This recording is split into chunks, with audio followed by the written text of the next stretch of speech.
Hello student, chapter number first solution lecture number 10. Today we are going to be discuss depression of the freezing point. This is the most important colligative property. आपको पता है कि what is the colligative property? The property which depend upon the number of solute particle present in the solution. यानी जो solution है उसमें कितने solute के particle पड़े हुए हैं उसको हम colligative property कहते हैं।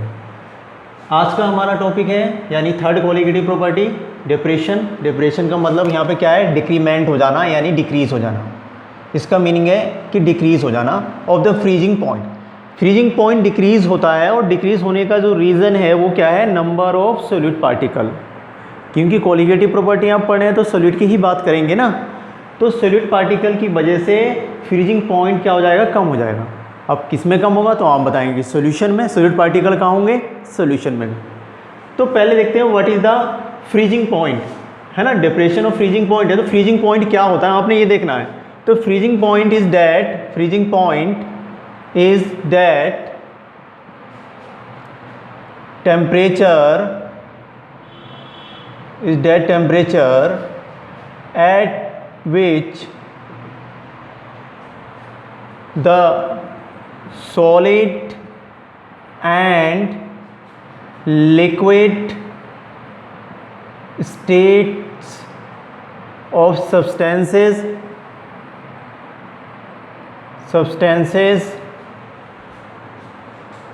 have same vapor pressure। समझना, फ्रीजिंग पॉइंट जो है एक टेम्परेचर का पॉइंट है जिस पर सॉलिड स्टेट और लिक्विड स्टेट जो है वो क्या रखेंगे, एक बराबर वेपर प्रेशर को रखेंगे। ठीक है, अब ये ऐसे समझ में नहीं आ रहा तो इसको प्रैक्टिकली आप देख लीजिए। ये हमारे पास क्या है, सॉलिड स्टेट के मॉलिक्यूल पड़े हुए हैं। This is solid state molecule, ये कोई सॉलिड है और इसके मॉलिक्यूल है। तो आप देखेंगे सॉलिड भी थोड़ा बहुत वेपर तो बनाएगी। तो इसने जो है थोड़ा सा यहाँ पे वेपर बनाया होगा और इससे जनरेट हो रहा होगा वेपर प्रेशर। ठीक है, ये क्या है, सॉलिड सब्सटेंस। अब समझना, यहाँ पे मैंने क्या लिया, ये लिक्विड लिया।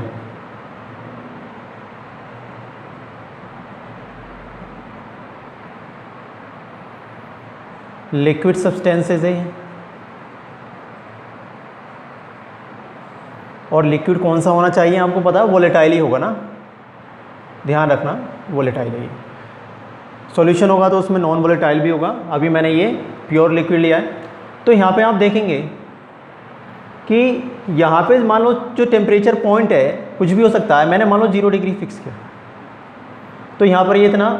अब क्या होगा कि ये टेम्परेचर का एक पॉइंट ऐसा आएगा कि यहाँ पे जो वेपर प्रेशर है ये भी क्या करेंगे, इवेपोरेशन करेगा। और यहाँ पर जो है ये वेपर प्रेशर, जितना इसका वेपर प्रेशर है उतना ही इसका वेपर प्रेशर आ जाए, यानी ये वेपर प्रेशर दोनों बराबर आ जाए। इसका वेपर प्रेशर अगर बराबर हो गया, टेम्परेचर चेंज होगा, यहाँ पे ध्यान रखना। ठीक है, तो इसका वेपर प्रेशर जितना है उस किसके बराबर हो जाए, सॉलिड सब्सटेंसेस के वेपर प्रेशर के बराबर हो जाएगा लिक्विड सब्सटेंसेस का वेपर प्रेशर। तो हम बोलेंगे कि जो ये पॉइंट आ रहा है टेम्परेचर का, जो भी पॉइंट मिलेगा हमको उसको हम बोलेंगे वो फ्रीजिंग कर रहा है, यानी फ्रीज कर जाएगा। ये लिक्विड भी क्या हो जाएगा, सॉलिड में कन्वर्ट हो जाएगा और ये फ्रीज कर जाएगा। इसी को हमने क्या बोलना है, फ्रीजिंग पॉइंट बोलना है। क्लियर।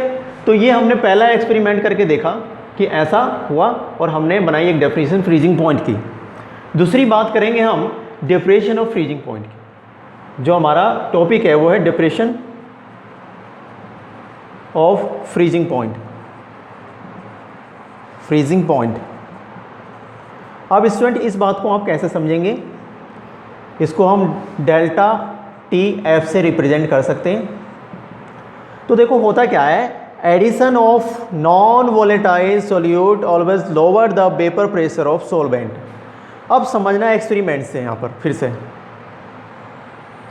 ये हमारे पास 2 बीकर हैं। यहाँ पर हमारे पास पहले बीकर में मैंने क्या रखा है, प्योर सॉल्वेंट।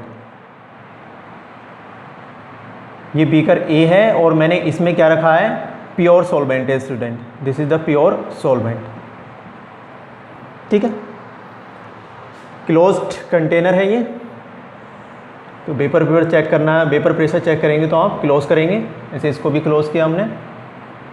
ठीक है, और यहाँ पर जो है ये वाला लिक्विड जो है इसमें सॉल्वेंट भी है और सॉल्यूट भी है, प्लस सॉल्यूट, यानी ये क्या है, सॉल्यूशन है। अब समझना बात, मान लो ये प्योरली ए प्योर सॉल्वेंट के मॉलिक्यूल हैं। अब यहाँ पे क्या है, ए भी है और बी, ए और बी, ए और बी और ए, यानी इसमें क्या है, देखो आपको ध्यान रखना है कि ए वाले मॉलिक्यूल क्या करते हैं, वेपर बनाएंगे, और जो यहाँ पर वेपर प्रेशर जनरेट होगा, वेपर प्रेशर ये बराबर होना चाहिए किसके, बोलो, सॉलिड के वेपर प्रेशर के, vapour pressure of solid state. तो ये क्या करेगा, ये फ्रीज कर जाएगा, जो इसमें प्योर सॉल्वेंट रखा है ये क्या करेगा, फ्रीज अप हो जाएगा। क्लियर होती बात। अब यहाँ पर क्या है, देखो ध्यान से, अब जो ये बी वाले हैं ये क्या है, नॉन वोलेटाइल सॉल्यूट है, आपने पहले भी पढ़ा था नॉन वोलेटाइल सॉल्यूट। अब नॉन वोलेटाइल सॉल्यूट ने सॉल्वेंट के सरफेस एरिया को कम कर दिया है, सरफेस एरिया कम हो गया है, तो अब देखो सिर्फ ए वाले ही क्या बनाएंगे, वेपर बनाएंगे, और यहाँ पर वेपर कम बनेगी। वेपर कम बनेगी तो समझना यहाँ पे जो वेपर प्रेशर आएगा बहुत ही जल्दी वो बराबर हो जाएगा वेपर प्रेशर ऑफ सॉलिड के, और जल्दी से यहाँ पर ये फ्रीज कर जाएगा। समझ में आ रही है बात। सपोज यहाँ पे जो ये फ्रीज कर रहा था, यहाँ पे 0 डिग्री सेल्सियस टेम्परेचर था सॉल्वेंट के लिए। यहाँ पे हम टेम्परेचर की अगर बात करते हैं तो यहाँ पे टेम्परेचर लोअर देन 0 डिग्री, यहाँ पे 0 डिग्री से भी कम हो गया है, क्योंकि पहले ही नॉन वोलेटाइल सॉल्यूट ने क्या कर दिया, वेपर प्रेशर को कम बनाया, और वेपर प्रेशर कम बनेगा तो जल्दी से वो वेपर प्रेशर सॉलिड के बराबर हो जाएगा। तो यहाँ पे टेम्परेचर क्या है, कम हो जाता है, और जल्दी से जो वेपर प्रेशर जो है वो किसके बराबर हो जाता है, इस सॉल्यूशन का वेपर प्रेशर सॉलिड के, और ये लिक्विड क्या कर जाएगा, फ्रीज कर जाएगा। लिक्विड क्या कर जाएगा, फ्रीज कर जाएगा। तो अब समझना बात को, जो सॉलिड वाला हमारा है ये वाला, इस सॉलिड के लिए मैंने बोला सॉलिड के लिए फ्रीजिंग पॉइंट क्या आएगा, अगर इसका हम फ्रीजिंग पॉइंट लिखेंगे तो हमने इसको रिप्रेजेंट करना है, इसको दिखाना है, हम लिखेंगे TF0 से। ठीक है, और इसके लिए सॉल्यूशन के लिए हम लिखेंगे TF से। ये सॉल्यूशन के लिए हो गया, ध्यान रखना, मैं लिख देता हूँ यहाँ से, this represent to the solution and this one represent to the freezing point of solvent. अब देखो सॉल्वेंट का फ्रीजिंग पॉइंट ज़्यादा है, 0 डिग्री पर आ रहा है, ज़्यादा समय लग रहा है ना ये टेम्परेचर, और ये लोअर देन 0 है, तो ये क्या है, कम है।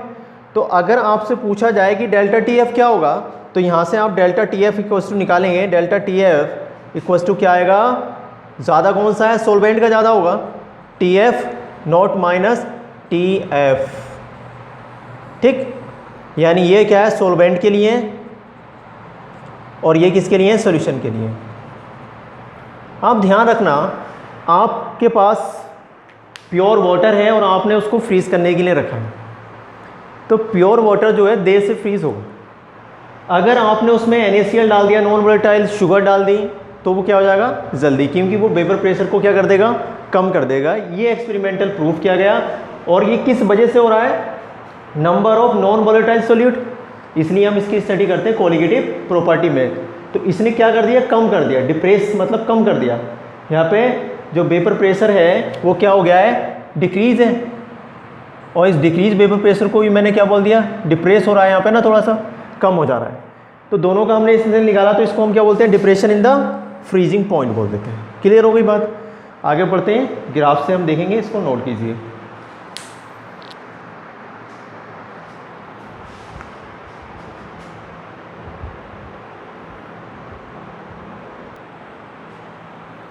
अब स्टूडेंट देखना है vapour pressure curve for the solution and solvent. इस बात से हमें पता लगेगा कि किस तरह से डिप्रेशन ऑफ फ्रीजिंग पॉइंट आता है। यहाँ पर ये टेम्परेचर जो है इंक्रीज़ कर रहा है यहाँ से, यानी इधर आगे हम जब बढ़ रहे हैं इस लाइन में तो टेम्परेचर क्या हो रहा है, इंक्रीज़ हो रहा है। सपोज़ यहाँ पर माइनस में है, फिर 0 है, फिर 1 डिग्री 2 डिग्री इस तरह से बढ़ जाए, कुछ भी हो सकता है यहाँ पर। दूसरी बात, इधर को वेपर प्रेशर हमने बढ़ता हुआ दिखाया। अब समझना बात को, ये वाला जो कर्व मैंने बनाया, this represent to the liquid solvent, ये किसके लिए, लिक्विड सॉल्वेंट के लिए। और लिक्विड सॉल्वेंट का मैंने नीचे इस तरह से ये यहाँ टच किया तो देखो ये लाइन यहाँ पर आ रही है, यानी इधर आएंगे, इधर है बढ़ता हुआ टेम्परेचर, इधर को क्या होगा, कम होगा टेम्परेचर। और ये सॉल्यूशन के लिए कर्व बनाया मैंने। सॉल्यूशन का यहाँ से अगर हम इस पॉइंट से नीचे टच करते हैं तो देखो यहाँ आ रहा है, यानी ये वाला जो है, ये वाला जो है किसके लिए आ रहा है, ये वाला पॉइंट किसके लिए है, सॉल्वेंट के लिए आ रहा है। और ये किसके लिए आ रहा है, सॉल्यूशन के लिए आ रहा है। तो सॉल्यूशन का पहले आ रहा है, यानी लोअर टेम्परेचर होगा, इसका टेम्परेचर कम होगा, इसका टेम्परेचर ज़्यादा होगा। अब देखो ये वाला पॉइंट जहाँ पे टच कर रहा है, ये वाला देखना, ये एरिया, ये जो है ये सॉलिड के लिए है, यानी यहाँ पे फ्रीज़ कर रहा है। तो कब फ्रीज़ करता है, आपने पता है कि इसका वेपर प्रेशर, जो लिक्विड है इसका वेपर प्रेशर और जो सॉल्यूशन है इसका वेपर प्रेशर किसके बराबर हो जाएगा, सॉलिड के बराबर हो जाएगा, सॉलिड के वेपर प्रेशर के बराबर हो जाएगा। तो इस पॉइंट पर, ये जो पॉइंट है, इस पॉइंट को हमने क्या बोलते हैं, फ्रीजिंग पॉइंट। तो ये क्या है, freezing point, and this is also freezing point. ठीक है, तो ये ग्राफ से हमें पता लग रहा है कि किस तरह से हम इसको रिप्रेजेंट करते हैं। यानी अगर इसके लिए अगर हम बात करते हैं सॉल्यूशन के लिए, तो सॉल्यूशन के लिए हम क्या बोलेंगे, TF, और सॉल्वेंट के लिए आप क्या बोलेंगे, TF नोट। और यहाँ पे हम डेल्टा TF देखेंगे तो डेल्टा TF बराबर TF नोट एंड TF। ठीक है, ये हमें मिल जाता है। ध्यान रखना, इसको फिर से मैं लिख देता हूँ, ये किसके लिए है, फॉर द प्योर सॉल्वेंट, इसका ज़्यादा होता है, और ये किसके लिए, फॉर सॉल्यूशन। आगे बात समझ में। अब एक्सपेरिमेंटली ये देखा गया, for the dilute solution delta TF यानी depression of the freezing point, depression of freezing point directly proportional to the molality or molar concentration. Small m represent to the molality, number of gram mole of solute present in per kilogram of the solvent. Okay, तो ये है इस तरह का relation. अब आपको मिल जाएगा delta TF equals to constant KF into M। अब ये क्या है, इसे हम बोलते हैं molar freezing point depression constant. This is known as the molar freezing point depression constant. इसको दूसरा नाम भी है, इसको क्रायोस्कोपी कांस्टेंट के नाम से भी हम जानते हैं, क्रायोस्कोपिक कांस्टेंट के नाम से भी हम इसको जानते हैं। क्लियर होती बात। अब देखो पूछता है KF की यूनिट, तो KF की यूनिट आती है केल्विन किलोग्राम पर मोल। कैसे निकाली ये यूनिट, देखो ध्यान से, इसको हम यहाँ पे लिखते हैं। अगर आप यूनिट भूल जाते हैं तो इसकी हेल्प से आप इसको निकाल सकते हैं। Delta TF equals to KF into M, है ना। मोलैलिटी आपको पता है, मोलैलिटी इक्वल्स टू होती है number of gram mole of solute present in, बोलो, mass of solvent in kilogram. यहाँ पे हम मास ऑफ सॉल्वेंट की बात करते हैं किसमें, किलोग्राम। तो यहाँ पे मोलैलिटी यानी स्मॉल m की जो यूनिट आने वाली है वो क्या आएगी, मोल पर किलोग्राम। हमने KF निकालना है, तो देखो KF इक्वल्स टू क्या हो जाएगा student, delta TF upon small m। Delta TF की यूनिट टेम्परेचर की हम केल्विन में बात करते हैं, यहाँ पे हमने लिखा था केल्विन में, तो यहाँ पे हम लिखेंगे केल्विन। एंड द मोलैलिटी की यूनिट देखो अभी निकालिए, मोल पर किलोग्राम, मोल पर किलोग्राम आपको यूनिट मिलेगी केल्विन, ये ऊपर जाएगा, है ना। तो आप ऐसे लिखेंगे किलोग्राम पर मोल या मोल इनवर्स, इस तरह से। तो इस तरह से आप यूनिट इसकी निकालें। ठीक है, एक क्वेश्चन ये बन जाता है यहाँ से। दूसरा मैं यहाँ पे क्वेश्चन लिख देता हूँ जो एग्जाम में पूछ देता है, काफ़ी इजी सा है। डिफाइन KF तो हम बोलते हैं m इक्वल्स टू 1, यानी मोलेलिटी 1 मोलर हो, कितनी हो 1 मोलर। तो देखो इस इक्वेशन में अगर आप इस तरह से रखते हैं इसको, ये वाली जो इक्वेशन मैंने यहाँ पे लिखी है delta T F equals to के एफ इंटू एम है डॉट एम। अब m हमने क्या 1 मान लिया, तो यहाँ पे आप देखेंगे डेल्टा टी एफ किसको बताएगा, के एफ। तो समझना अगर हमने मोलिटी 1 मोलर मान ली तो K F is equal to delta T F, यानी यहाँ पर आप बात कर रहे थे क्या, molar freezing point depression constant. This is the molar freezing point depression constant equal to the depression of the freezing point, है ना, डिप्रेशन ऑफ फ्रीजिंग पॉइंट। तो यहाँ पे मोल जो हम मोलर बोल रहे हैं ये हम सॉल्यूट के लिए, और यही बता रहा है किसको बता रहा है, कोलिगेटिव प्रॉपर्टी को बता रहा है। ठीक, इस तरह से आप इसको डिफाइन कर देंगे, इसको नोट डाउन कीजिए, फिर हम आगे बढ़ते हैं।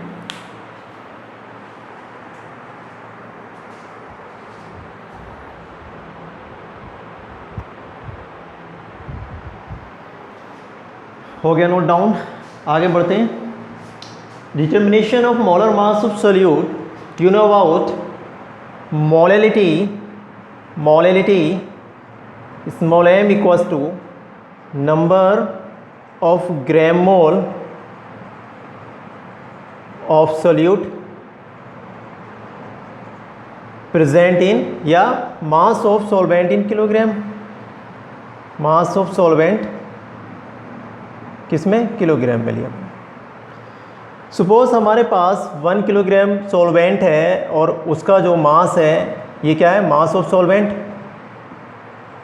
ऑफ सॉल्वेंट वो मैंने W1, and the number of moles of solute present in this solvent are N2, represent N2, W2 given mass upon molecular mass, W2 upon M2 मतलब molar mass of solute, molar mass of solute. और इसी को हमने determination करना है ना, लिखा हमने determination molar mass of solute, यही हमने निकालना है, ध्यान रखना है इस बात को। यानी मोलिलिटी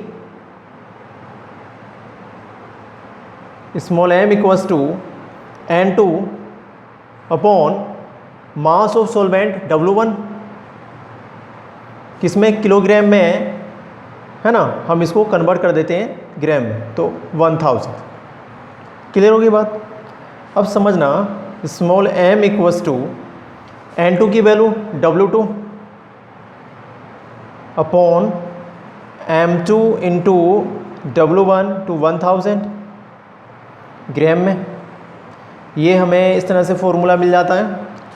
यू नो अबाउट, आपको पता है डिप्रेशन ऑफ फ्रीजिंग पॉइंट से हमने निकाला था अभी delta T F equals to के F into m, small m here represent to the molality. Now this value put in this formula, delta TF equals to KF and small m is the molality, this right here W2 into 1000 upon M2 into W1. Okay, now determination of molar mass M2, this M2 equals to, ठीक है, ये सब ऊपर जाएगा इस तरह से, ऐसे आप इसको अच्छे से लिखेंगे, है ना। ये आपको क्या करना है, M2 निकालना है। ये क्या, मोलर मास ऑफ सोल्यूट है, मोलर मास ऑफ सोल्यूट, और इसी को आपको बताना, ठीक है। हमने क्या करना है, M2 को लिखना है इस तरह से। M2 इक्वल्स टू आएगा आपका, देखो ध्यान से, ये है ना, ये इसके साथ जा रहा है, ये जो है KF ऊपर आएगा, ठीक, इस तरह से ऐसे यहाँ रहेगा, और आप M2 को निकाल लें इसके साथ, आप लिखेंगे KF इंटू W2, है ना, W2 इंटू 1000 अब नीचे क्या आएगा देखो, डेल्टा टी एफ, ध्यान देना ये डेल्टा टी एफ नीचे आएगा, delta T F into W1, ये W2, M2 air molar mass of solute, यही हमने डिटरमिनेशन करना था, मोलर मास ऑफ सोल्यूट। ठीक है, आई बस समझ में, क्लियर। तो M2 हमने इस तरह से, ये M2 की वजह से ही यहाँ पर क्या आती है, कोलिगेटिव प्रॉपर्टी आती है, और हमने इसी को निकालना होता है, और यही डिप्रेशन कर रहा है किसमें, फ्रीजिंग पॉइंट में, सॉल्यूशन के अंदर। क्लियर होती बात, इसको नोट कीजिए, फॉर्मूले को ध्यान रखना, M2 equals to KF W2 into 1000 upon delta TF into W1। ठीक है, बाकी सब आपको पता है, यहाँ पे मैंने रिप्रेजेंट कर दिया है, W2 M2 एंड W1 क्या है। ठीक, आगे बढ़ते हैं न्यूमेरिकल की तरफ, इसको नोट कीजिए।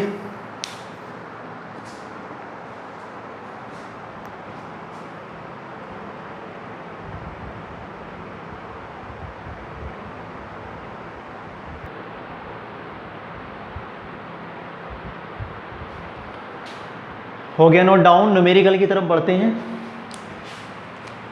न्यूमेरिकल है इसी से relative, molar mass of solute से, by dissolving 13.6 gram of substance, कितने में, 20 ग्राम ऑफ वाटर। यानी हमने क्या करना है स्टूडेंट,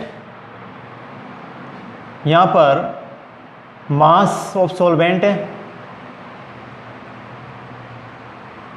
और यानी मास ऑफ सॉल्वेंट को आपको पता है कि आप उसको कैसे रिप्रेजेंट कर रहे थे, W1, और W1 यहाँ पर क्या है, 20 ग्राम, ये 20 ग्राम, और यहाँ पे सोल्यूट के लिए आप N2 बोलते हैं, यानी N2 इक्वल्स टू, अभी हमने बोला था W2 अपॉन M2, हमने M2 को क्या करना है, बताना है, और W2 यहाँ पे दे रखा है कितना, 13.6, समझना इस बात को, ऐसे हम मैच करेंगे, 13.6 ग्राम। ठीक है, आगे बोल रहा है फ्रीजिंग पॉइंट डिक्रीज हो गया, अब सोल्यूशन बनेगा तो वेपर कम बनेगी, फ्रीजिंग पॉइंट कितना आएगा, डेल्टा TF कितना आ जाएगा, 3.7 डिग्री सेल्सियस, इतना लोअर हो। तो हमने क्या बताना है, molar mass of the substance, मतलब M2 हमने निकालना है। फॉर्मूला हमको याद है, देखो KF की वैल्यू हमें, वाटर ऑलमोस्ट सभी की वैल्यू दे रखी होती है, वाटर की यहाँ पे 1.863 दे रखी है, क्वेश्चन में गिवन है। W2 13.6 हमने वहाँ पे लिखा था, एंड W1 20 ग्राम है, वो लिखा है। डेल्टा TF ये है, M2 इक्वल्स टू, अभी हमने ऐसे लिखा था 1000 into KF into W2 upon W1 into delta TF। Now put this value, ठीक है, 20 एंड डेल्टा TF 3.7, आपको मिलेगा ये, कैलकुलेट करेंगे घर में आप इसको। ठीक है, तो M2 हमने निकाला, यानी M2 molar mass of the substance और सोल्यूट, ये आएगा मोलर मास ऑफ सब्सटेंसेस, यानी वो सोल्यूट जो हमने मिलाया था, जिसकी वजह से कोलिगेटिव प्रॉपर्टी आती है, यानी वेपर प्रेशर कम हो जाकर फ्रीजिंग पॉइंट भी क्या होता है, कम हो जाता है। क्लियर होता है। इस तरह के न्यूमेरिकल एग्जामिनेशन में मिलेंगे, आप सारे स्टूडेंट नोट्स बनाते रहना इसको। ठीक है, नेक्स्ट लेक्चर पढ़ेंगे बाद में, हमारा जो अभी ये 3 कोलिगेटिव प्रॉपर्टी हो गई हैं, next colligative property next lecture में डिस्कस करेंगे। ठीक है, आज यहीं तक।